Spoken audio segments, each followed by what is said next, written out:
আগামীকাল মুখোমুখি হতে চলেছে কলকাতা নাইট রাইডার্স বনাম সানরাইজার হায়দ্রাবাদ এবং সানরাইজার হায়দ্রাবাদ গ্রুপ পর্বে কলকাতার মুখোমুখি হয়েছিল প্রথম ম্যাচ, যেটা ইডেনে অনুষ্ঠিত হয়েছিল এবং শেষ পর্যন্ত কলকাতা নাইট রাইডার্স সেই ম্যাচ জিতেছে।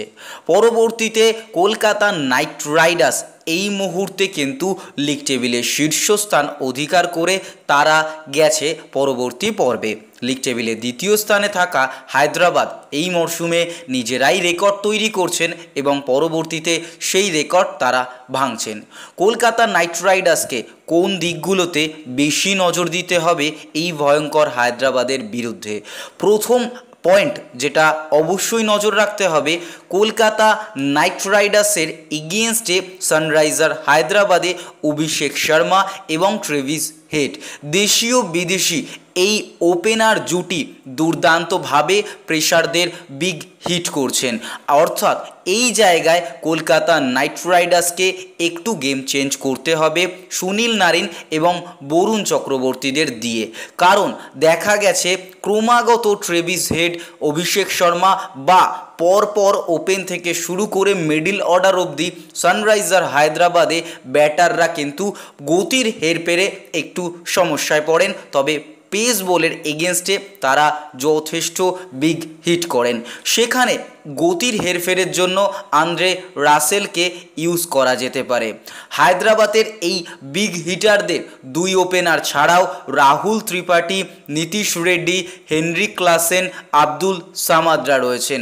তাই অবশ্যই গতির হেরফের করার বোলারদের বেশি কিন্তু ব্যবহার করতে হবে কলকাতা নাইট রাইডার্স ম্যানেজমেন্টকে।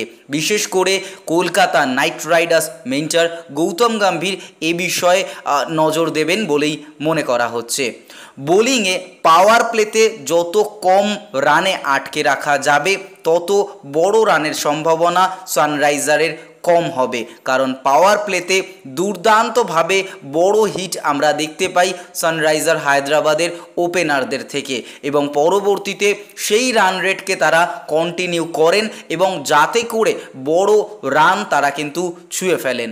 অন্যদিকে কলকাতা নাইট রাইডার্সকে কিন্তু কাজে লাগাতে হবে তাদের পাওয়ার প্লেটাকে এবং সেখানে সুনীল নারিনের সঙ্গে হয়তো আমরা দেখতে পারবো রহমানুল্লাহ গুরবাজকে, কারণ ফিল সল্ট এই মুহূর্তে নেই এবং সেই অভাবটা অবশ্যই পূরণ করতে হবে গুরবাজকে। প্রথম 6 ওভারে বড় রান যদি তারা তুলে ফেলতে পারেন সেখানে কিন্তু যথেষ্ট পরিমাণে অ্যাডভান্স চলে যাবে কলকাতা নাইট রাইডার্স।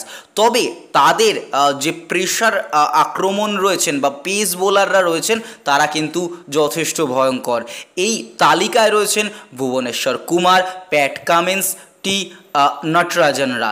তবে তুলনায় স্পিনার আক্রমণটা বা স্পিনার বোলাররা কিন্তু যথেষ্ট পরিমাণে এক্সপিরিয়েন্স কম রয়েছে তাদের, যেখানে আমরা দেখতে পারবো যে বিজয়কান্ত, বিয়াসকান্তের বল কিন্তু যথেষ্ট ঘুরছে এবং তার অভিজ্ঞতা কিন্তু কম রয়েছে। শাহবাজ আহমেদ আবার বেশি স্পিন করান না। এই দুই বোলারকে অবশ্যই নিশানা করে কিন্তু বড় রানের পাহাড় তুলতে হবে কলকাতা নাইট রাইডার্সকে।